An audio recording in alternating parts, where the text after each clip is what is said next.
Voilà, bonjour, moi je m'appelle Olivier Schneider, je suis kinésithérapeute et je travaille dans le centre de référence des maladies neuromusculaires et notamment sur la réalisation de l'actimio et de la prise de mesures chez les différents patients, qu'ils soient sains ou atteints de maladies neuromusculaires.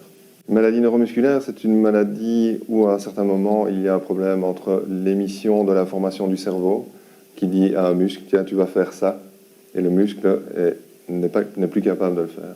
Donc c'est une dégénérescence du muscle pour diverses raisons. La plus connue, c'est la myopathie de Duchenne.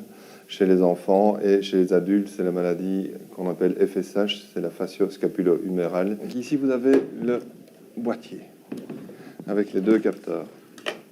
L'actimio est un appareil qui permet de mesurer de façon réelle les mouvements des sujets sains ou des sujets malades.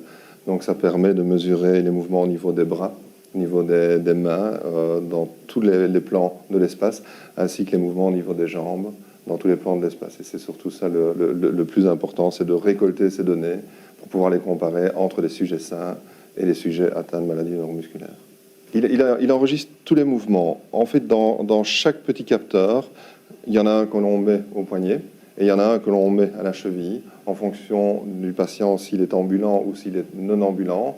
Et alors, ce petit capteur a 4 récepteurs qui permettent d'enregistrer tous les mouvements dans tous les plans. Donc, il y a un accéléromètre qui permet d'avoir toutes les accélérations du corps.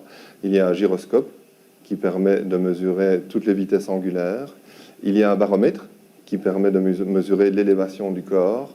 Et il y a encore un magnétomètre qui calcule, lui, tous les champs magnétiques du corps. Donc le moindre mouvement est vraiment déterminé avec précision dans l'espace. Quand tu as piscine à l'école, tu ne le mets pas. Tu le laisses à la maison. Et tu fais de l'escalade, toi, comme sport. Oui, donc ça, tu peux le laisser. L'actimio s'adresse, pour notre étude pour le moment, au sujet sain. Donc on est en train d'essayer de récolter un maximum d'informations sur les sujets sains, qu'ils soient jeunes, moins jeunes ou plus âgés, et d'avoir un maximum de valeurs à pouvoir comparer avec les sujets qui sont atteints de maladies neuromusculaires, qui porteront l'actimio de la même façon, et de pouvoir, suite à l'étude, comparer toutes ces données-là.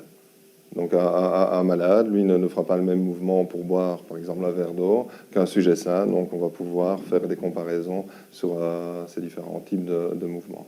Donc ce sont des valeurs qu'on n'a pas pour le moment grâce aux différentes échelles qui sont à notre disposition. Donc c'est une toute nouvelle étape dans la recherche de valeurs de référence.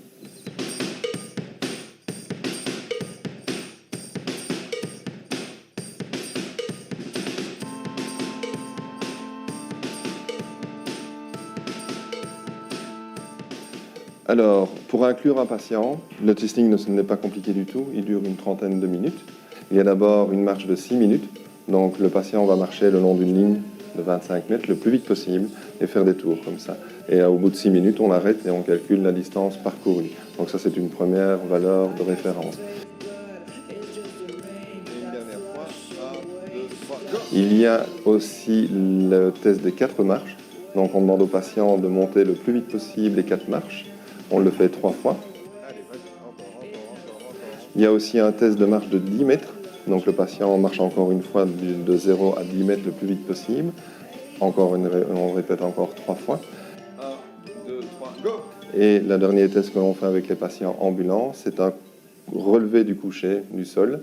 Donc là, le patient est couché tout du long sur le sol et il se relève le plus rapidement possible.